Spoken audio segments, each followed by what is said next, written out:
Okay, class, since we said we were running out of time on notes, I told you I'd get surface area and volume into Google Classroom so you could learn about it there. So here we have a cone that is drawn. Think of it like a birthday party hat. Let's just assume that these units are in inches so that we can work, them in inches. So I gotta move that over. Get back to my pen. All right, we have a surface area formula for a cone of pi times the radius times the slant height plus pi r squared, or radius squared. So over here we have a radius, that's the radius of the base of 3 inches. We have a slant height here of the 5, and we have a height of the figure given as 4. So we're going to fill into our formula based on the numbers in our diagram. For pi, we'll use the pi button in the calculator because that would be the most precise we can be in a calculator unless we just left the pi in the equation.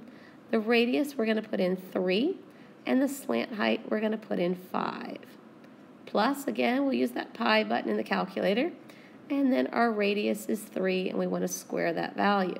So I'd have 15 pi at this point plus 9 pi. So then you just need to add that together. I'd be at 24 pi, and that would be the precise answer. 24 pi, it is an area, so areas have length and width. So we do need the square to show that it is a 2D, 2 dimensions that we're looking at. And again, you can go ahead and use that pi button if you want the approximate answer, but 24 pi would be the precise answer. We also learned a formula for volume. And we said that when we think about volume, we want to know if the shape stacks up. So the base of this is going to be the circle. If I cut out a bunch of circles, would they stack up to this point? Of course not, they wouldn't. So we don't want the stack up formula, which is volume equals area of base times height.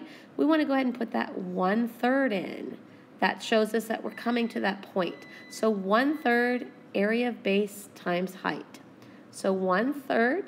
Looking at the base is a circle, so we need to put in it for a circle, the circle being pi r squared.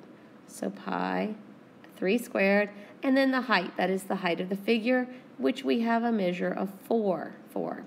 So 3 squared is 9, 9 times 4 is 36, 36 taken by 1/3 is 12. So when I condense that all down, I'm going to be at 12 pi.